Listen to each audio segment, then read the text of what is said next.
Question 11 देखो, अब manufacturer has 3 machine operators A B C. First operator है जिसमें 1% डिफेक्टिव है, अदर 2 ऑपरेटर है जिसमें 5 और 7% डिफेक्टिव आइटम है, और ए को जो करा गया है जॉब जो है वो 50% टाइम दिया गया है, बी की जो जॉब है वो 30% ऑफ द टाइम है, सी की है 20%। A defective item is produce, what is the probability produce by A, मतलब जो डिफेक्टिव आइटम है वो मशीन ए से होना चाहिए, इसकी प्रोबेबिलिटी आपको बतानी है। तो मैंने बोला है जब भी बेस थ्योरम क्वेश्चन आएगा आप ये डिसाइड करो कि कॉमन क्या है, कॉमन है डिफेक्टिव, यानी वो तो आपका कैपिटल ए होगा डिफेक्टिव आइटम, ठीक है। तो E1 E2 क्या है, फिर E1 हमारा हो जाएगा मशीन ए, ठीक है, E1 हमारा क्या हो जाएगा, मशीन ए ने जितने टाइम वर्क करा है, E2 हमारा हो जाएगा मशीन बी की प्रोबेबिलिटी कि उन्होंने कितने देर ऑपरेट किया है, और E3 हमारा हो जाएगा मशीन सी, ठीक है। इस बार 3 चीजें हमारे पास, तो बस सबकी प्रोबेबिलिटी लिखना शुरू कर दो, सब कुछ दे रखा है इस क्वेश्चन में। तो E1 P-E1 यानी मशीन ए ने कितनी देर ऑपरेट करा है, तो 50% ऑफ द टाइम, तो यानी 50/100। P-E2 हमारा हो जाएगा 30% ऑफ द टाइम, तो 30/100, और P-E3 क्या हो जाएगा 20%, तो 20/100 हो गया। अब आ जाते हैं इनकी डिफेक्टिव आइटम की पॉसिबिलिटी क्या है, PA/E1 की।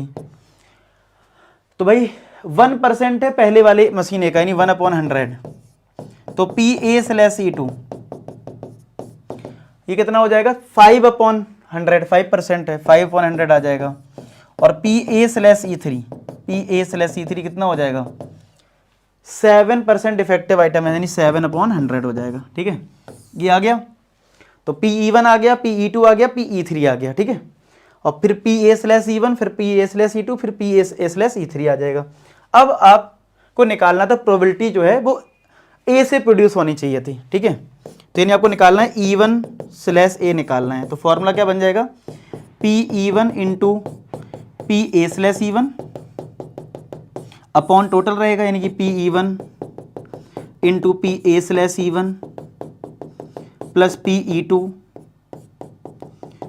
PA/E2, ठीक है, प्लस PE3 इंटू PA/E3, ठीक है। तो इस तरीके से आएगा। अब इनकी वैल्यूज पुट कर दो, तो हमारा कितना आ जाएगा, देखो PE1 50/100 है, देखो मैं यहाँ पे भी डायरेक्ट लास्ट में कैलकुलेशन करूंगा, इंटू 1/100 अपॉन 50/100 इंटू 1/100 प्लस 30/100, मतलब ये वाले लेंगे 30/100 इंटू 5/100 प्लस 20/100 इंटू 7/100। अब एलसीएम लोगे या पहली कैंसिल कर लो, सब में 100 है, सबका 100 नीचे उड़ा दो, ठीक है। तो ये कितना आ जाएगा 50/50 प्लस 150 प्लस 140, ठीक है।